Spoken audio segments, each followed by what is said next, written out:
Ya para finalizar el tema número 4 vamos a trabajar la parte de cantidad de movimiento, en donde aquí vamos a considerar entonces que la conservación de la cantidad de movimiento también se debe cumplir, basándonos entonces en el teorema de transporte de Reynolds, que vendría siendo la misma suposición que habíamos hecho anteriormente con respecto a la conservación de la masa. Ahora lo vamos a aplicar para un tipo de propiedades extensivas completamente diferente, en donde vamos a considerar la segunda ley de Newton, en donde la fuerza va a ser igual a la masa por la velocidad. Entonces, aplicando eso, ya tendríamos entonces cuáles vendrían siendo las propiedades extensivas, que vendrían siendo todas las fuerzas que actuarían en el sistema que estemos estudiando. Y bueno, B minúscula ya sabemos que vendría siendo la cantidad de de las propiedades extensivas que existen en el sistema dividida entre la masa. Entonces, B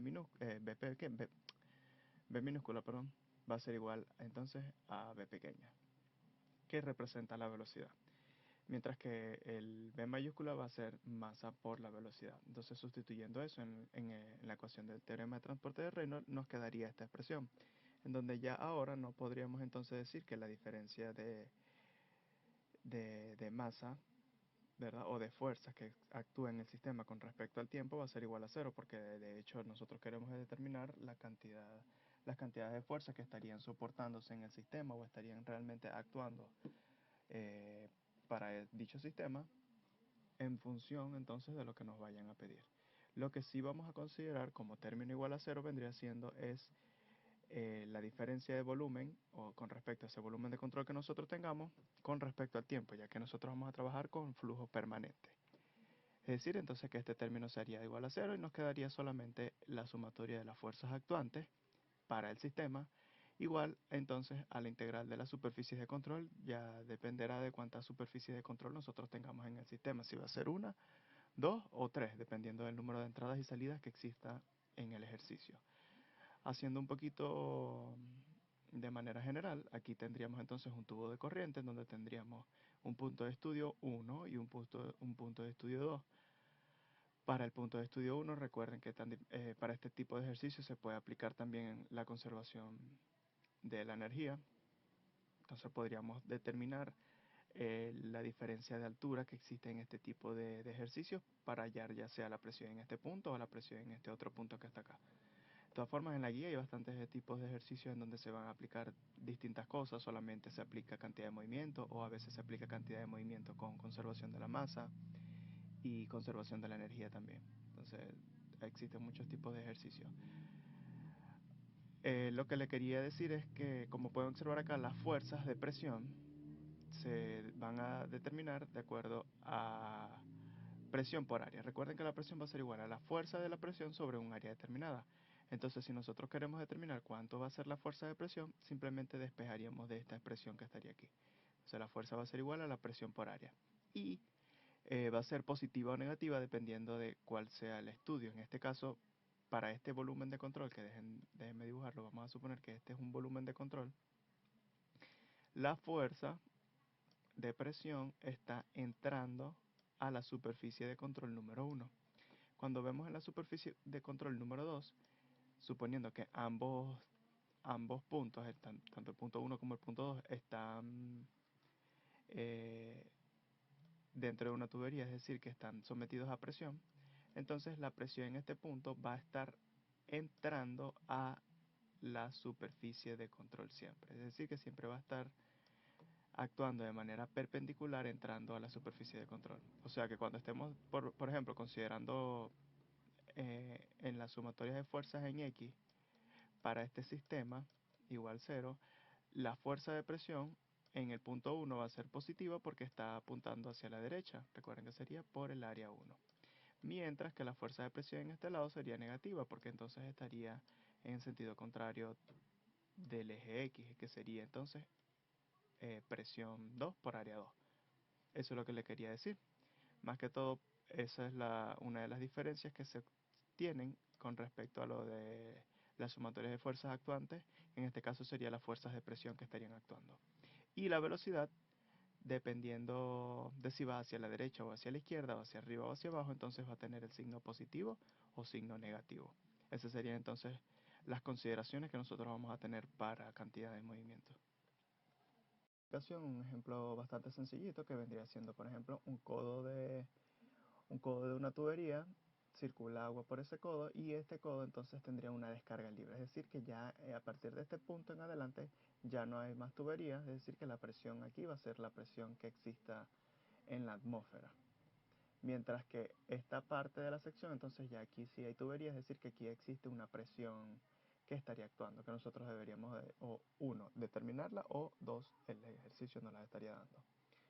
Aquí nos dice determinar las fuerzas resultantes de las componentes que ejercen las bridas. Estas bridas que están acá, tenemos una brida vertical y una brida horizontal, inclinada, que garantiza que para este codo, que es de 30 grados con respecto a la horizontal, se mantenga en su posición cuando circula agua por su cuerpo. Si yo no le colocara estas bridas, entonces el codo, cuando se le aplica una fuerza de agua, entonces el codo va a moverse. Entonces nosotros debemos evitar que exista ese movimiento. Para evitar eso, entonces simplemente le colocamos un refuerzo o una ligadura. En este caso sería esta ligadura. Como podemos observar, entonces, tengo que para estas ligaduras me va a ejercer restricción para el movimiento en X y movimientos para esta brida, entonces el movimiento en X y el movimiento en Y porque está inclinada. La sección 2, que es esta que está acá, se encuentra abierta a la atmósfera, entonces ya sabemos que aquí la presión puede ser igual a cero. Y además nos dan como enunciado, como premisa, que vamos a despreciar el peso propio del codo y el peso que ejerce el volumen de control de agua que nosotros vamos a estudiar. Que el volumen de control, obviamente, para nosotros va a ser, déjenme colocarlo así, este volumen de control.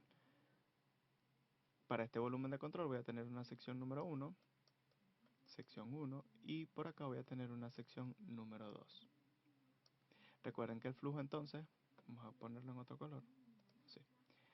El flujo va en este sentido. El diferencial de área con respecto a la sección iría hacia allá. Entonces este sería el volumen.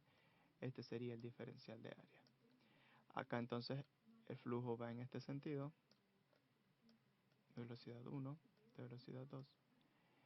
Y recuerden entonces que el delta de área siempre lo dibujamos saliendo de la sección, de manera perpendicular. Ok, nos dan como dato la velocidad 1, perfecto. Nos dan el área que existe en 1, esta área que está acá. Y además nos están dando la presión en el punto 1. Entonces la presión, recuerden entonces que siempre actúa de manera perpendicular entrando a la cara. Esta sería la presión número 1. Nos dan el flujo máximo que existe en el sistema y además nos dan la velocidad en 2. En este caso no nos están dando, perdón, nos están diciendo que la sección 2 se encuentra abierta a la atmósfera. Quiere decir entonces que aquí no hay presión. En el caso de que no estuviera abierta la atmósfera, tachamos esto. Entonces yo debería dibujar la presión de esta manera, actuando sobre el área que estamos estudiando. Y aquí puedo ver que la presión tiene componentes tanto en el sentido vertical como en el sentido horizontal. Pero en este caso no la voy a dibujar porque entonces no, aquí no hay presión en el punto número 2. Pero en el caso de que existiera eso, entonces eso es lo que se debería de hacer. Ok, para continuar con el ejercicio entonces simplemente vamos a aplicar esta ecuación en donde vamos a considerar todas las fuerzas actuantes, que en este caso solamente van a ser las fuerzas de presión, ya que no existe peso propio y no existe este peso de volumen de agua para este volumen de control definido.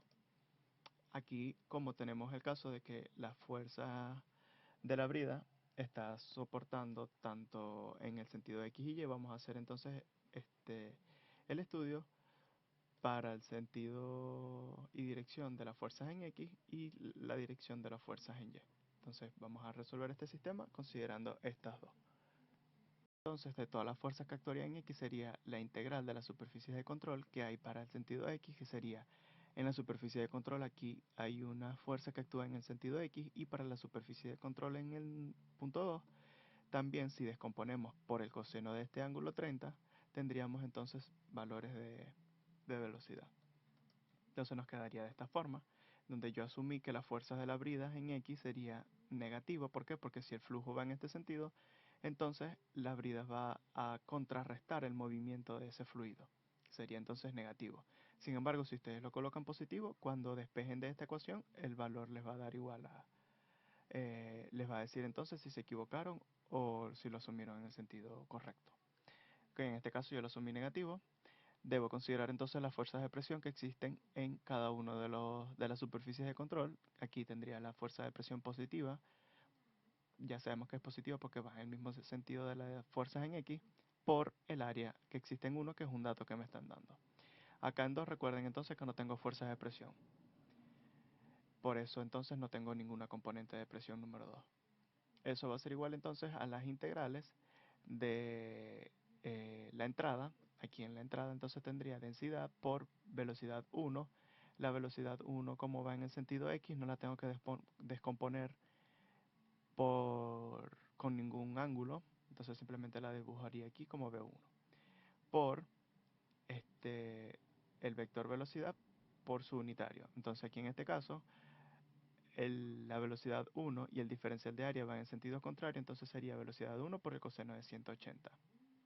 Más para la salida entonces sería densidad por la velocidad 2. En este caso la velocidad 2 si está inclinada yo la debo descomponer por el coseno de 30. Eso es algo que más adelante lo voy a colocar, pero esta velocidad de aquí debería de ir velocidad 2 por el coseno de 30 por el vector velocidad por su unitario, que en este caso entonces como el vector número 2 y el diferencial de área van en el mismo sentido, sería por el coseno de 0. Al resolver las integrales entonces me quedaría expresado de esta forma, en donde acá puedo observar que este término, densidad, velocidad y área, sería entonces flujo másico 1. Y aquí para este término entonces velocidad 2 por área 2, entonces también sería flujo másico en 2.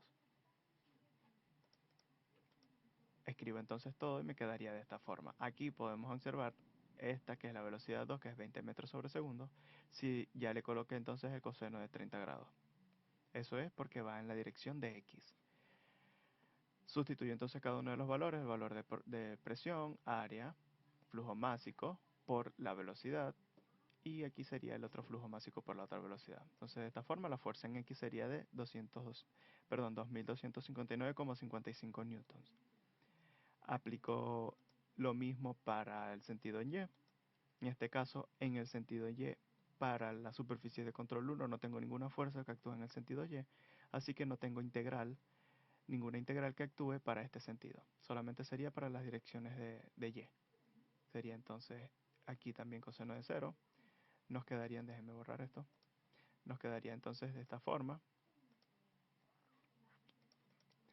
Y aquí podemos observar que para la fuerza que yo había dibujado anteriormente, que era la velocidad que estaba inclinada, la multipliqué por el seno porque ahora estoy considerando solamente las fuerzas que actúen en el sentido Y. De esta forma entonces las fuerzas en Y va a ser igual a 140 newtons, donde solamente considero la velocidad del flujo, ya que no me están pidiendo considerar ni el peso propio del codo ni el peso propio del volumen de control del agua. Actuaría entonces, me faltaría determinar la resultante de ambas componentes, que simplemente sería la raíz de las componentes al cuadrado. Me da entonces que la fuerza resultante es de 2064,3 newtons.